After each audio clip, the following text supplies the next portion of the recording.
Milé sestry a bratři hasiči, přeji vám krásný dobrý večer. Věřím, že jsme se tak jako v minulých letech opět sešli v hojném počtu. Já se bohužel kvůli maturitnímu plesu nemohu dnešní valné hromady zúčastnit. Dovolte mi ale, abych k vám promluvil alespoň touto poněkud netradiční formou. V této řeči bych, jak už je zvykem, rád shrnul to, co se nám v minulém roce povedlo i nepovedlo, a následně vám nastínil náš plán na tento rok. V minulém roce jsme opět pokračovali v našem úsilí připravit nové mladé hasiče, kteří by se později připojili k našemu sboru jako platní a užiteční členové, kterým by šlo o ochranu jejich spoluobčanů, ale také rozšiřování povědomí veřejnosti nejen o hasičském sportu, ale i o požární ochraně a prevenci. V tomto duchu jsme tak i minulý rok uspořádali s místní školou preventivní program určený k prohloubení znalostí žáků, pedagogů, ale i nás samotných. Program začínal 5.4. v 7:30 prezentací a výkladem toho, jak se chovat při mimořádných situacích. Děti se zde dozvěděly, co obnáší práce hasiče, jaký je rozdíl mezi dobrovolnými a profesionálními hasiči, nebo to, jak se chovat při situacích, jako je lesní požár či požár budovy. V neposlední řadě pak to, co dělá hasičská mládež, včetně soutěžních disciplín, účasti v soutěžích Plamen a výchovně vzdělávacích akcích, kterých se účastníme.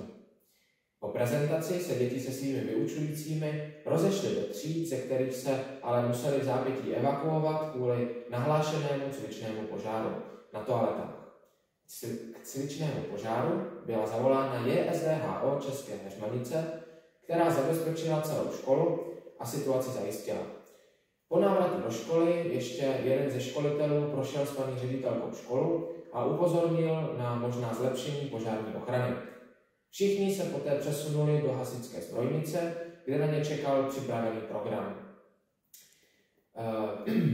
Se školou jsme také opět spolupracovali na soutěži Požární ochrana očima dětí a mládeže, ve které děti kreslily obrázky s hasičskou tématikou.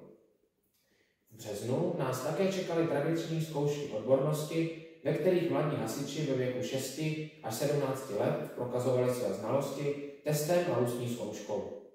Z počtu 10 hasičů se nám všem podařilo zkoušky úspěšně splnit a odnést si tam domů nejen odznak a diplom, ale i nové znalosti a zkušenosti. Abychom ale nemluvili jen o výchovně vzdělávací části hry Plamen, rád bych se zmínil také o některých soutěžích, kterých jsme se zúčastnili. Poprvé v naší novodobé historii jsme se zúčastnili zimního branného závodu v České Rybné, ze kterého jsme si mimo připravených odměn odvezli také hezký pocit z účasti a sportovních výkonů. Jeden z branných závodů pro hasiče jsme u nás také uspořádali na podzim ve spolupráci s SDH Sloupnice a Němčice. Závod se dle očekávání vyvedl a s uvedenými sbory jsme se domluvili na budoucí spolupráci. Opět jsme se také zúčastnili plavecké soutěže plavání měst v Litomyšlském bazénu. Uspořádali jsme výlet do Třebovských stěn, kde nás po více jak 10kilometrovém pochodu čekal buřguláš a sladké líbance, po kterých se jen zaprášilo. V této nové sezóně bychom chtěli opět nabrat nové členy do řad mladých hasičů, ale zároveň rádi přijmeme i nové aktivní vedoucí, kteří by měli o tuto bohulibou činnost zájem. Opět plánujeme spolupracovat s jinými sbory a stále zkoušet nové aktivity, výlety, kurzy a vše, co nám Sdružení hasičů Čech, Moravy a Slezska nabízí. A že toho není málo. Všechny naše aktivity můžete dále sledovat na webových stránkách nebo na našich sociálních sítích.